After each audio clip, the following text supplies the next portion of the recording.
Welcome to the Galvanize with Gavin podcast. This is your host, baseball player and entrepreneur, Gavin Johns. This podcast will empower you to reach your fullest potential in life. Inspirational stories, keys to success, and practical methods to overcome life's challenges will be revealed. I encourage you to be the light in the lightning and spark a positive change in the world today. How's everyone doing? We got Galvanize with Gavin video podcast. Special guest today, Jarett Richards. How's it going, everybody? How you doing today, my man? I'm good. Thank you for having me on, Gavin. Love what you're doing with this whole podcast, and honored to be a guest on it, man. Absolutely. Thanks for hopping on, brother. Of course. So Jarett, just a very amazing human being. Not only is he, very successful in what he does, but he has a great heart as well. He's got a lot of great things going for him, and I'm very excited for what's to come for him. So just to give a little bit of an intro for Jarett on himself, who he is as a person. So Jarett is an athlete by nature. His background, great baseball player. We played together. That's how we met, actually, with T2 baseball team in Corona, out of Corona, California. And we won a championship together in Las Vegas, which was a lot of fun, a lot of memeries. A lot of fun. A lot of great guys who are still playing, to this day. And in addition to that, Jarett has an excellent family as well that includes, but is not limited to, Jane, his partner in crime, his dog. So we all love Jane. She definitely is a light to the world, and we're happy to have her. In addition to that, he's aspiring businessman, entrepreneur. He's the owner of Whiz Rocket VP Edits and founder and owner of Exotic Dream Car Garage, which is an exotic car washing business. He's if there wasn't any more, he's also very passionate about just cars in general, and is actually a racer. So he's been getting into a lot of go-kart racing, and in the future, maybe we'll see him racing the Grand Prix one day, God willing. And so that's exciting. So without further ado, Jarett Richards, everybody. Gavin, thank you so much. You are the man, brother. No problem. We're happy to have you on here, man. So we'll just get into it. The first question, just so everyone can learn about you more as a person instead of, more than just the, elaborate titles. Get to know the man behind the scenes, so to say. So the first question I wanted to ask you, Jarett, was so how has your athletic career prepared you for the real world, which you're getting into nowadays, whether it be business or just life in general? How has that prepared you? I love that question, and really just being able to handle adversity, being able to not react and essentially get all frustrated, but respond. Life is going to throw you curveballs, and Gavin, you and I played baseball, right? You fail 7 out of 10 times, you're a Hall of Famer.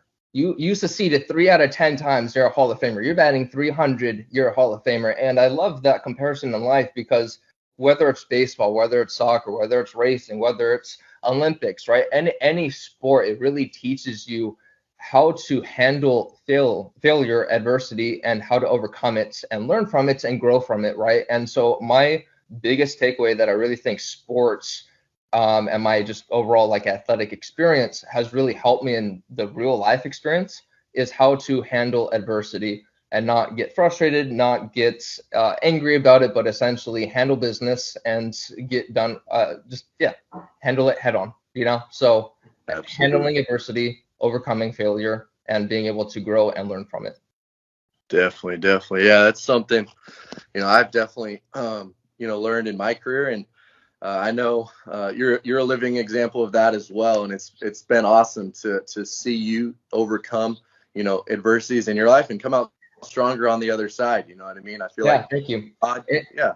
If I could actually add one thing onto that too, is not being afraid to fail, honestly, because like using the baseball experience again, like let's say like you struck out, or like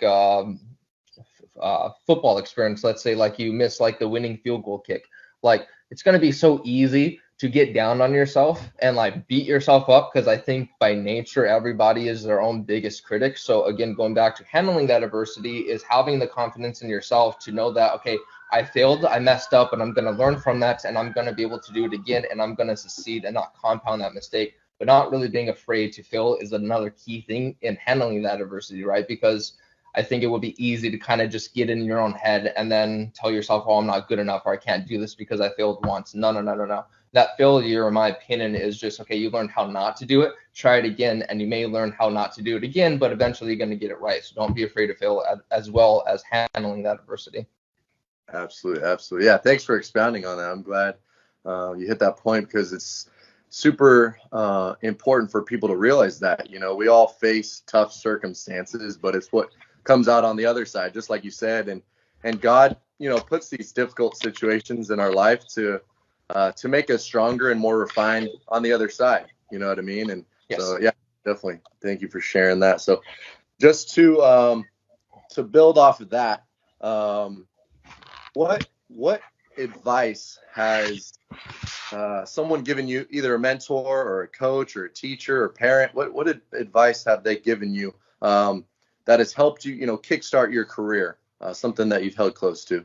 So this is going to sound really weird, because when I first got the advice, I really thought that it was bland, like not really like thorough advice. And so like the more and more that I had other people in my life that have the success that I'm trying to achieve, so I really trust the advice that they're giving me, and I know that they actually care for my success in life. So I know that they're not like just like giving me some like answer just to give me an answer, right? It's actually an answer that is meaningful, because somebody else had also given them the same advice, and that is just to keep going.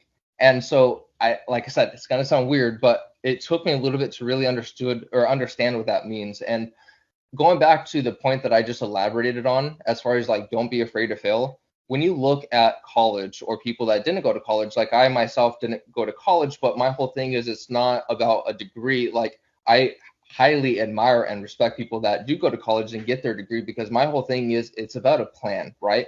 Like if you want to be a doctor, you need a college degree. And so like if you're able to create a plan and actually follow it, you're going to have a better chance of actually achieving what you're trying to achieve. And so when I heard the advice, just keep going, I really didn't really process what that meant truly. And so really what it means, now that I'm older and have tried various different businesses, have failed with a lot of different businesses, but guess what? I'm keep going. And so, or I keep going. And so really what that advice of just keep going meant was, it doesn't matter if you try and you fail, or you're doing something and you identify that this really isn't what I'm passionate about.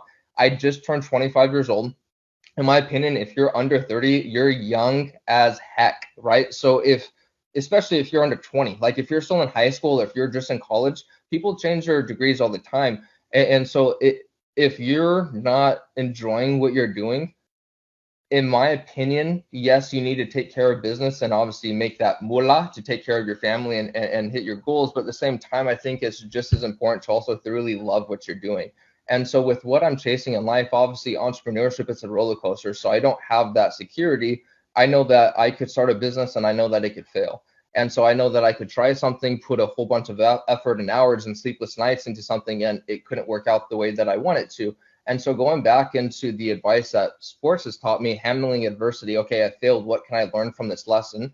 Learning that, okay, I failed, but I'm not going to be afraid to fail again. Like if you study people, I'm assuming that there's about 100% ratio of people that have achieved success, that they have tried various different businesses or ventures before achieving their success.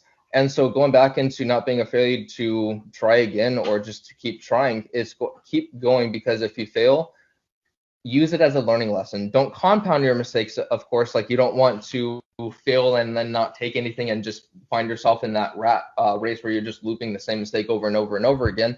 But essentially keep going, because if you just believe in yourself. And I know it's bland advice, and so I really didn't understand it until years later.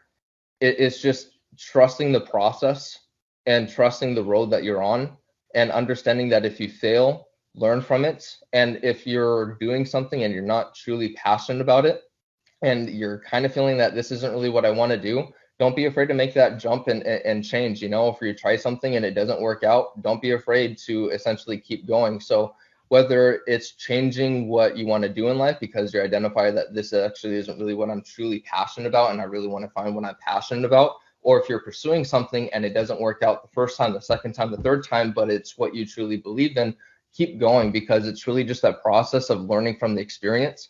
And again, I said that was going to be very bland advice. When I got it, I didn't really truly understand it until years later, after multiple businesses and ventures and even sports, like going back into the whole thing. Gavin, your grind right now, I admire, and I've shared it with a lot of people. And there's other people that we played with, like Trevor Casanova as well, like grinders by nature. And it's just keep going, because essentially once you quit, then it's over.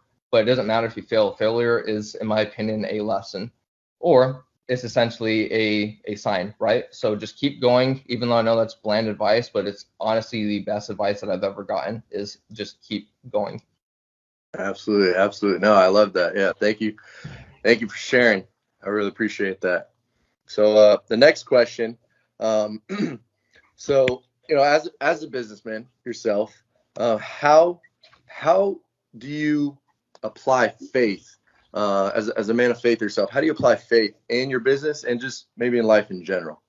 So great question, because one of the biggest things that I had learned, I grew up in a super strong Christian family, and then I drifted away from God, and then went through a very crazy experience, and through that found God and learned that he was very real. And the biggest takeaway that I was really able to take from that, there's a lot of takeaways, of course, but one of the biggest one was, it's about a relationship, right? If not so much a routine, but it's a relationship. And so, like, if you're having a relationship with somebody and you don't talk to them frequently, how good is that relationship actually going to be, right? And so when I look at studying people of success, yes, there's a lot of people that I look up to, a lot of people that I study what they have done to achieve what they have achieved. But when I look at the best leader, I really look to God. I look to Jesus, because I think Jesus was really truly the best example of what a leader should be, from the empathetic approach to being loving, putting others first, serving, like Jesus washed the feet of servants, like it's, you're serving people, and you're essentially leading with love. And so when I look at what I do with business, everything that I try to do, whether it was people that have worked for me, contractors that have worked for me, partners, or clients of mine, people that I engage with on a day-to-day basis, everything I do, I want to lead with love and empathy, because essentially I think if I'm simply able to use my platform, whatever that platform may be at that current moment. Maybe it's an interaction with somebody I met at the store. Maybe it's an interaction that I have on stage in front of 50 people speaking at a real estate seminar that I got to do 2 years ago. No matter what, I'm going to lead with love, but at the same time, I'm not going to be afraid to use my platform and voice my relationship with God and what God has blessed me with, right? Because when we look at what God has really called us to do, we're called to share what God has done with us. And part of my testimony, I relate to Luke 8:38 through 39. And in 39, Jesus tells the man to go back and share with others what I have done for you. And so, like with our testimonies and with the blessings that we received, I'm not afraid to use my platform to vocalize God gave me this, and I'm extremely thankful for this, and I'm going to lead with love. And that is how I try to essentially incorporate. Now, at the same time, let's say an employee or contractor that is working for me doesn't do what they're supposed to do. It's not going to, it's okay, because at the same time, business is still business. And when God needed to correct somebody, he corrected somebody. So I also look at that too, so it's using my platform to lead with love, using my platform to also vocalize what God has done for me without fear or shame of using that platform to vocalize that. But at the same time, also ensuring that when it comes to what needs to be done is being handled, because obviously business still needs to be handled. Absolutely. No, absolutely. Yeah, that was an excellent breakdown. I think just as you alluded to, that the relationship part is so key. You know, not only in our faith walk, but just in life general. How we connect with people, how we connect with whatever it is we're doing. Yes. Definitely, absolutely. Yeah, thanks for you know, mentioning that, and that was awesome. So, um, I gotta talk with the man who loves the cars. You know, I gotta ask some questions about the cars. So yeah, maybe you know, tell everyone if you wouldn't mind sharing, you know, just about, you know, how you got into, you know, cars, and what Yeah. you love most about cars, you know.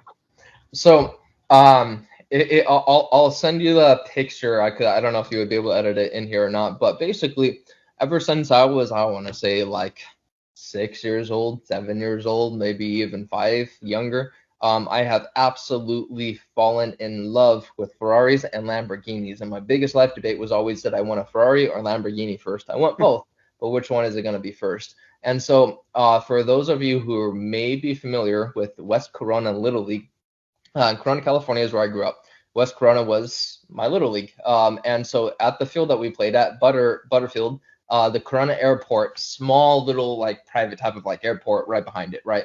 And there was a Ferrari 360 and a Lamborghini Gallardo at the time, first gens, both of them. And where the airport was and where the baseball field was, there's like a two-way like street that was just like straight away to the airport. So like perfect for any like exotic car owner that was like driving to or from their plane.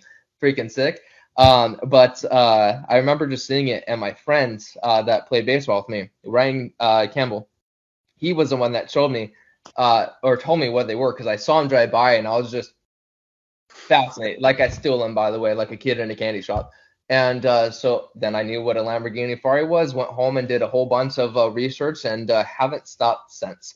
And so I've always loved these cars, but I never really was in the atmosphere of like racing exotic cars, like when it comes to like GT racing and like actually racing of like Ferraris and Lamborghinis and that type of stuff, like on a track professionally. And obviously I knew there was like NASCAR and F1, but I wasn't too familiarized with the sport. And so I grew up playing baseball, and just throughout my lifehood have expanded upon my passion for these cars. Everything that I really set out for life was how can I create wealth.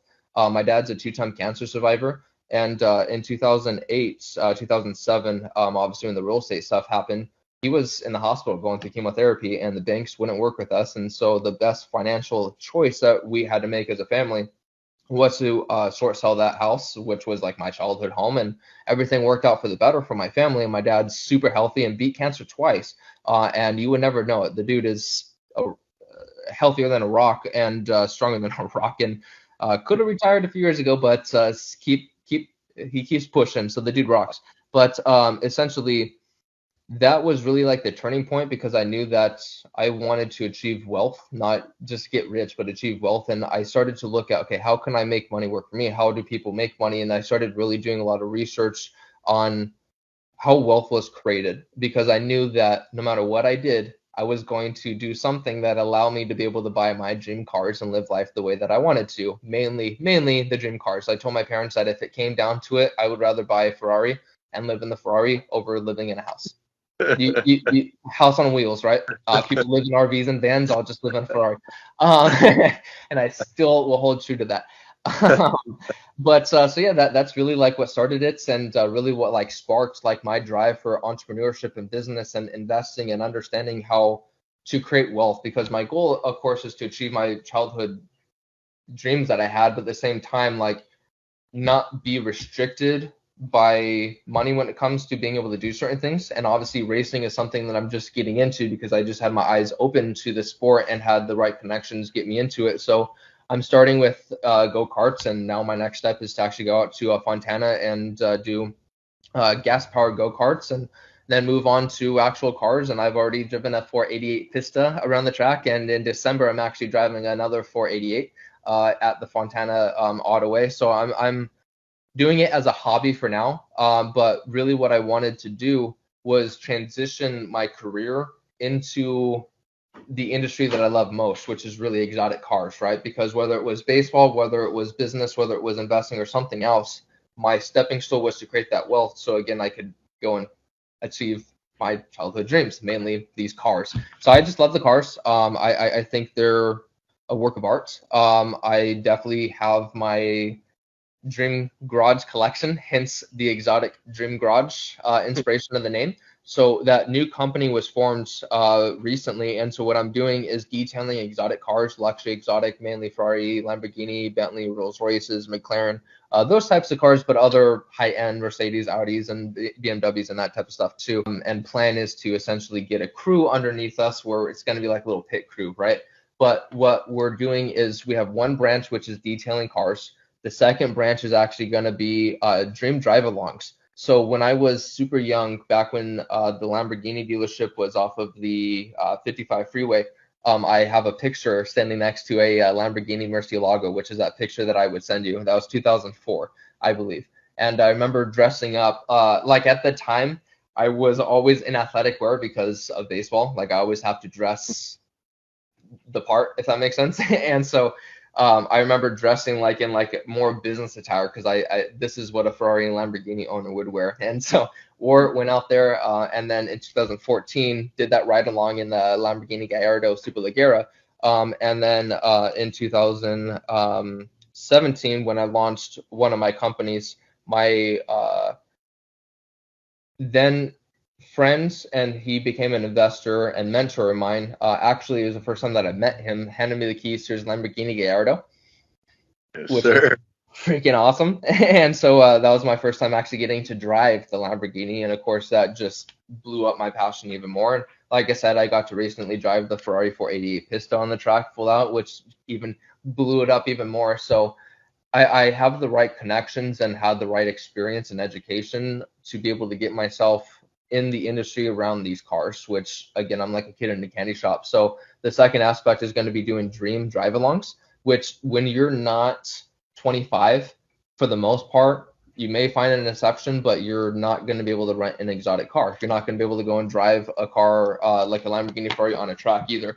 And so my whole concept is I want to tap into that market of car enthusiasts who can't actually go and drive these cars yet, but who still want to experience just driving the car. So like I did in Colorado, riding passenger in the Garrett Superleggera, it would be that same type of concept. So I'm in the works with a few local places around here to be able to work that out. And last but not least, the third component would be incorporating my whole marketing creative atmosphere with WizRocket, which is my software system. But we build like websites and that type of stuff too, and apps. And then BP Edits is like video edits. So like basically what we'll be doing is like whole production media kits for exotic car owners and stuff like that. So 3 branches, but all around cars. My passion and my goal with that, like I said, is to build out the crew, but continue to make the right connections so I could land some sponsorships and actually start racing and get myself into racing the GT series, ideally in a Ferrari. Absolutely, absolutely. Yeah, thanks for sharing. That's awesome to hear, how it started and up to how it's going. That's awesome. I could definitely tell, you're passionate about it, and you are like a kid in any store, so that's awesome. That's awesome. So the cool thing too is networking is everything. So like when you're around these car owners and like not people that just bought the car because they had the money, but people that bought these cars because they generally love these cars as well. It's so easy to be able to connect with them over these cars, and it's great to be able to expand upon friends, but also like mentors and people like that you're able to share a passion with, but at the same time learn from, because anything in business investing that you're able to learn and take away from people that are doing it well is obviously an added plus. Absolutely, absolutely. Yeah, couldn't agree more.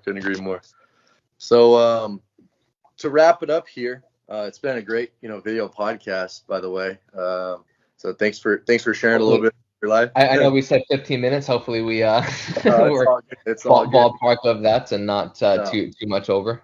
Oh no, it's all good. Well, this is what the people want, so we'll give it to them, and it's super valuable. I don't think people realize. I mean, they're gonna realize how valuable it is. But yeah, definitely, it's definitely a high value podcast. This isn't just your average podcast hopping on a video. But all right, so just to wrap up here, on I wanted to ask, I've been asking everyone on the video podcast, Galvanize with Gavin, what is your favorite motivational quote? You had to pick one. Oh, if you're not first, you last. Ricky Bobby. No, I'm just kidding. That's funny. No, I'm just kidding. No, my actual favorite quote ever like since I heard it was hard work beats talent when talent forgets to work hard. And now, granted, if you have talent, even better, but you could always be outworked. And going back into the main point of being able to handle adversity, second point of not being afraid to try again, and just keep going with the piece of advice that I got. I think that all ties back into that point as well, is being able to just keep going, but hopefully that little takeaway helps. Absolutely. No, definitely does. So, past this, people are going to be wanting to follow your journey, to, the rest of your career, whatever that entails, in your business ventures, and eventually, driving those cars in the Grand Prix, God willing. So where can people find you? Website, social media, where can they find you? So if you go to Jarett Richards, JARETT Richards.com or richardsindustries.org, both the same site, point to the same thing. That's my main website that you would be able to see all the companies, everything that I have going on. So it would be the best way. Or you could even follow me on Instagram at Jarett_Richards. Again, JARETT. 1 R, 2 T's. Boom. There we go, my man. All right. Well, thanks for hopping on, Galvanize with Gavin. Thank you, sir. Thanks for doing this stuff, man. This is the podcast rock, and it's great content for people to watch. I know I've been enjoying it with the past guests, and thank you for having me on. Absolutely. Yeah. Thanks for hopping on as well, and enjoy the rest of your day, my man. Thank you. Have a good one, Gavin. Thank you all for tuning in to the Galvanize with Gavin podcast. I hope you were inspired and empowered to reach your fullest potential in life. For more resources, visit gavinjohns.com. For businesses interested in sponsoring the podcast, visit gavinjohns.com/sponsor. Thank you all, and God bless.